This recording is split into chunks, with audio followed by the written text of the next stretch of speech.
Levy व्यवस्था अध्याय 15। शारीरिक स्रावों से संबंधित विधि। यहोवा ने मोशे और अहरोन को ये आदेश दिए, इज़राइल वंशजों को यह आदेश दो, यदि किसी व्यक्ति की देह से कोई स्राव हो रहा हो, वह स्राव अशुद्ध है, यह उसकी अशुद्धता ही मानी जाएगी, चाहे उसकी देह से स्राव हो रहा हो अथवा स्राव रुक गया हो। स्रावग्रस्त व्यक्ति जिस बिछोने पर विश्राम करता है, वह बिछोना अशुद्ध हो जाता है, और हर एक वस्तु जिस पर वह बैठ जाता है, वह भी अशुद्ध हो जाती है। इसके अलावा यदि कोई व्यक्ति उसके बिछोने को छू लेता है, तो वह व्यक्ति अपने वस्त्रों को धोकर स्नान करे और वह शाम तक अशुद्ध रहेगा। यदि कोई व्यक्ति उस वस्तु पर बैठ जाता है जिस पर वह स्रावग्रस्त व्यक्ति बैठता रहा है, तो वह अपने वस्त्रों को धोकर स्नान करे तथा वह शाम तक अशुद्ध रहेगा। और यदि कोई व्यक्ति उस स्रावग्रस्त व्यक्ति को छू लेता है, तो वह व्यक्ति अपने वस्त्रों को धोकर स्नान करे तथा वह शाम तक अशुद्ध रहे। अथवा वह स्रावग्रस्त व्यक्ति किसी शुद्ध व्यक्ति पर थूक देता है, तो वह शुद्ध व्यक्ति भी अपने वस्त्रों को धोकर स्नान करे तथा वह शाम तक अशुद्ध रहे। हर एक काठी जिस पर वह सवारी करता है, वह काठी अशुद्ध हो जाती है। यदि कोई व्यक्ति उन वस्तुओं में से किसी को भी छू लेता है जो स्रावग्रस्त व्यक्ति के नीचे रही है, तो वह शाम तक अशुद्ध रहेगा। और जो कोई व्यक्ति उनका वहन करता है, तो वह अपने वस्त्रों को धो डाले, स्नान करे तथा वह शाम तक अशुद्ध रहेगा। इसी प्रकार स्रावग्रस्त व्यक्ति अपने हाथों को बिना धोए यदि किसी व्यक्ति को छू लेता है, तो वह व्यक्ति अपने वस्त्रों को धोकर स्नान करे तथा वह शाम तक अशुद्ध रहेगा।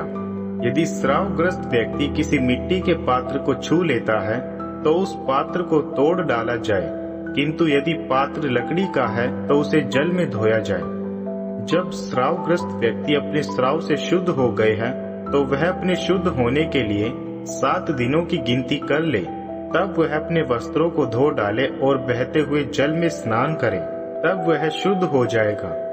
8वें दिन वह अपने लिए 2 कपोत अथवा कबूतर के 2 बच्चे लेकर मिलन वाले तंबू के द्वार पर यहोवा के सामने आए और इन्हें पुरोहित को दे दे। पुरोहित इनमें से एक को पाप बलि के लिए तथा दूसरे को होम बलि के लिए भेंट करे।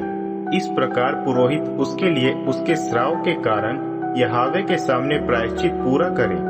यदि किसी व्यक्ति का वीर्य उत्सर्जन हो गया है, तो वह स्नान के द्वारा सारे शरीर को धो डाले और वह शाम तक अशुद्ध रहेगा।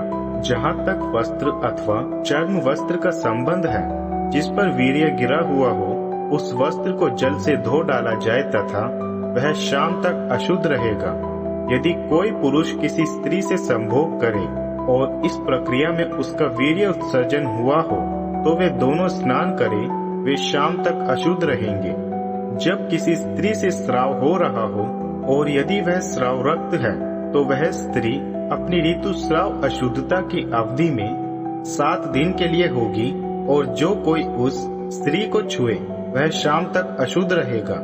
हर एक वह वस्तु अशुद्ध होगी जिस पर वह अपनी ऋतुस्राव अशुद्धता की अवधि में लेटती है, तथा वह वस्तु भी जिस पर वह बैठती है। जो कोई भी उसके बिछोने को छू लेता है, वह अपने वस्त्रों को धोकर स्नान करे, वह शाम तक अशुद्ध रहेगा। जो कोई उस वस्तु को छू लेता है जिस पर वह बैठती है, तो वह अपने वस्त्रों को धो डाले तथा स्नान करे, वह शाम तक अशुद्ध रहेगा। चाहे यह उसका बिछोना अथवा कोई भी वस्तु है जिस पर वह बैठती है, यदि कोई उसको छू लेता है, तो वह शाम तक अशुद्ध रहेगा। यदि कोई पुरुष उसके साथ वास्तव में संभोग कर लेता है और इस प्रकार उस स्त्री की ऋतुस्राव की अशुद्धता उस पुरुष पर आ जाती है, तो वह 7 दिनों के लिए अशुद्ध होगा, और हर एक बिछोना जिस पर वह लेटता है अशुद्ध हो जाएगा।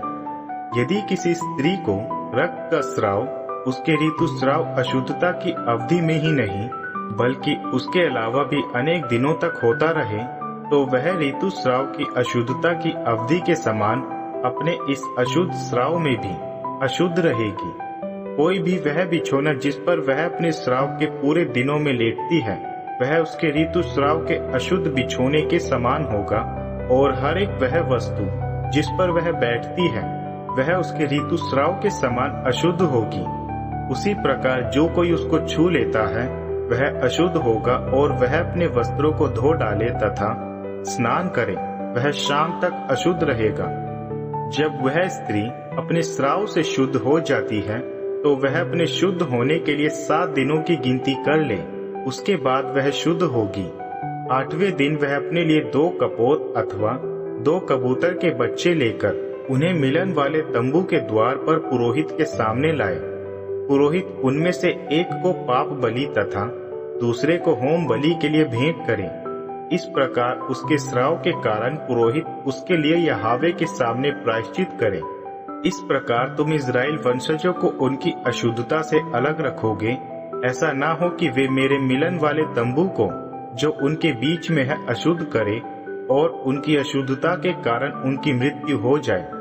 यह विधि उस व्यक्ति के लिए है जिसका स्राव हो रहा है, और जिस व्यक्ति का वीर्य उत्सर्जन हो गया है जिससे वह अशुद्ध हो जाता है, और उस स्त्री के लिए भी जो अपनी ऋतुस्राव अशुद्धता के कारण अस्वस्थ है, हाँ उसके लिए जिससे स्राव हो रहा है, चाहे वह पुरुष हो अथवा स्त्री, अथवा उस पुरुष के लिए भी जो उस स्त्री से संभोग कर लेता है जो अशुद्धता की स्थिति में है।